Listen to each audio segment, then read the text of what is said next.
सुप्रभात विद्यार्थियों। हम जगदीश चंद्र माथुर द्वारा रचित रीढ़ की हड्डी एकांकी पढ़ रहे थे और उसमें उमा को देखने के लिए उमा को देखने के लिए शंकर और उसका पिता गोपाल प्रसाद उमा के घर आ रहे हैं और उमा है वो सजने धजने को तैयार नहीं है। घर में मेहमानों के आवभगत की तैयारी हो रही है। तो चलिए हम देखते हैं प्रेमा। प्रेमा कौन है? घर की मालकिन है, कल हमने पढ़ा था। अरे मैंने तो पहले ही कहा था एंट्रेंस ही पास करा देते।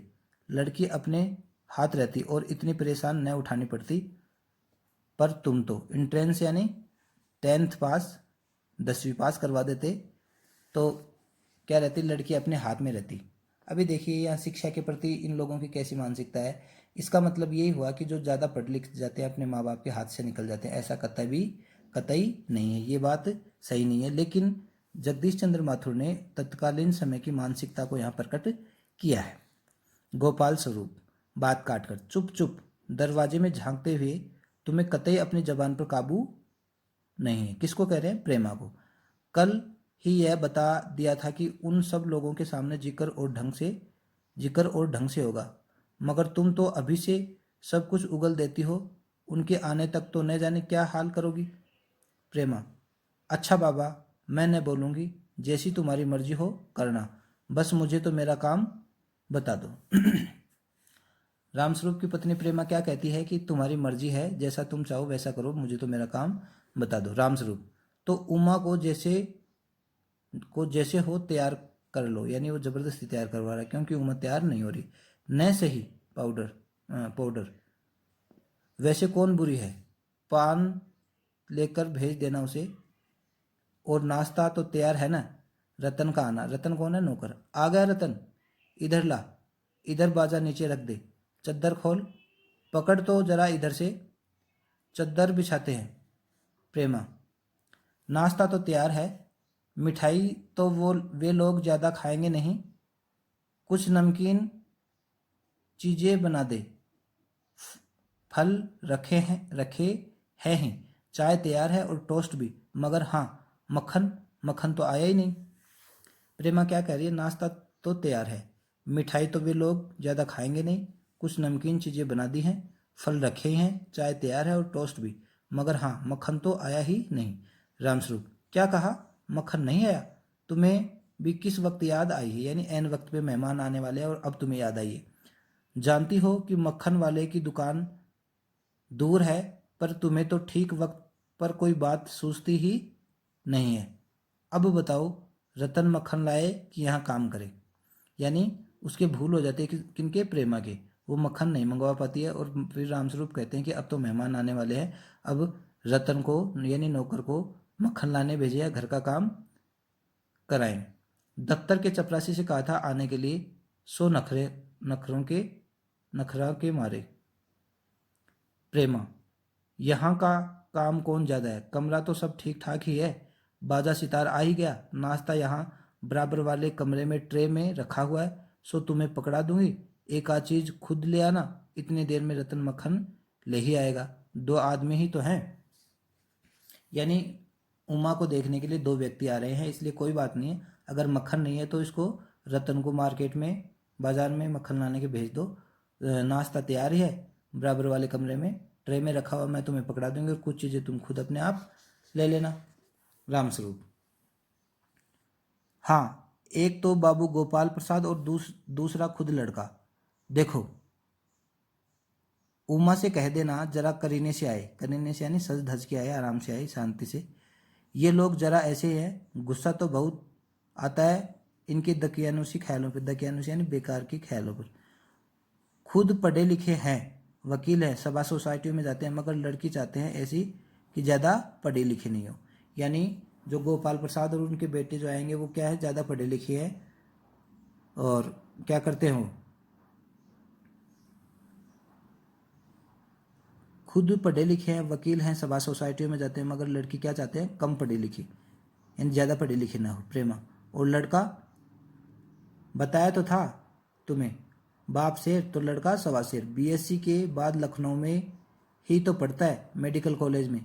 कहता है कि शादी का सवाल दूसरा है, तालीम का दूसरा। क्या करूं, मजबूरी है, मतलब अपना है, वरना इन लड़कों और इनके बापों को ऐसी कोरी कोरी सुना सुनाता कि ये भी। लड़का क्या कर रहा है? बीएससी। और जो गोपाल प्रसाद है वो क्या है? वकील है। रतन, रतन कौन है? नौकर, जो अब तक दरवाजे के पास ही चुपचाप खड़ा हुआ था। जल्दी जल्दी बाबू, जल्दी जल्दी बाबूजी, बाबूजी। रामस्वरूप, क्या है? रतन, कोई आते हैं। रामस्वरूप दरवाजे से बाहर झांककर जल्दी मुंह अंदर करते हुए, अरे ए प्रेमा, वे आ भी गई। नौकर पर नजर पड़ते, अरे तू यहीं खड़ा है बेवकूफ, गया नहीं मक्खन लाने, सब चौपट कर दिया। अबे उधर से नहीं, अंदर के दरवाजे से जा। नौकर अंदर आता है और तुम जल्दी करो प्रेमा, उमा को समझा देना, थोड़ा सा गा देगी। प्रेमा जल्दी से अंदर की तरफ आती है और उसकी धोती जमीन पर रखे हुए बाजे में अटक जाती है। प्रेमा जो घर की मालकिन है, उसकी धोती किस में उलझ जाती है? उस बाजे में अटक जाती है। प्रेमा, यह बाजा वह नीचे ही रख दिया, कमबख्त। रामस्वरूप, तुम जाओ, मैं रख देता हूँ जल्दी। प्रेमा जाती है। बाबू रामस्वरूप बाजा उठाकर रखते हैं। किवाड़ों पर दस्तक। रामस्वरूप, हैं, आइए आइए, हैं। हंसते हैं। वो कौन? रामस्वरूप। रामस्वरूप कौन है? प्रेमा का पति है और उमा का पिता है। और गोपाल प्रसाद और उनके लड़के शंकर का आना। आंखों से लोग चतुराई टपकती है। आवाज़ से मालूम होता है कि काफ़ी अनुभवी और फितरती मासिया हैं। उनका लड़का कुछ खींच निपोड़ने वाले नौजवानों में, खींच निपोड़ना यानी दांत निकालना, मुंह को अलग तरह का बनाना। आवाज़ पतली है और खिसियाहट भरी, झुकी कमर इनकी खासियत है। बाबू गोपाल प्रसाद और लड़के शंकर का आना। जो उमा को लड़का देखने आना, उनका क्या नाम है? शंकर, और उसके पिता का क्या नाम है? गोपाल प्रसाद। आंखों से लोग चतुराई टपकती है। आवाज़ से मालूम होता है कि काफ़ी अनुभवी फितरती मासी है। उनका लड़का खींच निपोड़ने वाला है। गोपाल प्रसाद का लड़का शंकर है, वो कैसा है? खींच निपोड़ने वाला है। रामस्वरूप अपने दोनों हाथ मलते हुए, हैं, इधर तशरीफ़ लाइए, इधर। बाबू गोपाल प्रसाद बैठते हैं मगर बेंत गिर पड़ता है। रामस्वरूप, यह बेंत लाइए, मुझे दे दीजिए, कोने में रख देते हैं। सब बैठते हैं। हैं, मकान ढूंढने में तकलीफ तो नहीं हुई? गोपाल प्रसाद खंकार कर, नहीं, तांगे वाला जानता था और फिर हमें तो यहाँ आना ही था, रास्ता मिलता कैसे नहीं? रामस्वरूप हंसता है, हैं, यह तो आपकी बड़ी मेहरबानी है, मैंने आपको तकलीफ़ तो दी? गोपाल प्रसाद, अरे नहीं साहब, जैसा मेरा काम वैसा आपका काम, आखिर लड़के की शादी तो करनी ही है, बल्कि यूँ कहिए कि मैंने आपके लिए खासी परेशानी कर दी है। रामस्वरूप हंसता है, हैं, यह लीजिए, आप तो मुझे कांटों में घसीटने लगे, हम तो आपके हैं सेवक हैं। थोड़ी देर बाद लड़के की ओर मुखातिब होकर और कहिए, शंकर बाबू कितने दिनों की छुट्टियां हैं? रामस्वरूप क्या कहता है कि शंकर बाबू कितने दिनों की छुट्टियां हैं? शंकर, जी कॉलेज की तो छुट्टियां नहीं है, वीकेंड में चला आया था। रामस्वरूप, आपके कोर्स खत्म होने में अभी साल भर रहा होगा? शंकर, जी यही कोई साल 2 साल। रामस्वरूप, साल 2 साल? शंकर, एक आध साल का मार्जिन रखता हूँ। गोपाल प्रसाद कौन है? लड़के का पिता शंकर का। बात यह है साहब कि यह शंकर 1 साल बीमार हो गया था, क्या बताए, इन लोगों को इसी उम्र में सारी बीमारियां सताती हैं। एक हमारा ज़माना था कि स्कूल में आकर दर्जनों कचौड़ियाँ उड़ा जाते थे, मगर फिर जो खाना खाने बैठते वैसी की वैसी ही भूख। रामस्वरूप, कचौड़ियों भी तो उस जमाने के में पैसे की दी जाती थी। गोपाल प्रसाद, जनाब यह हाल था कि 4 पैसे में ढेर सी बालाई आती थी और अकेले में 2 आने हजम करने की ताकत थी। अकेले, और अब तो बहुत खेल वगैरह ही भी होते हैं स्कूल में। तब न कोई वॉलीबॉल जानता था, न टेनिस, न बैडमिंटन, बस हॉकी या क्रिकेट कुछ लोग खेला करते थे, मगर मजाल की कोई कह जाए कि यह लड़का कमज़ोर है। शंकर और रामस्वरूप खींच निपोड़ते हैं।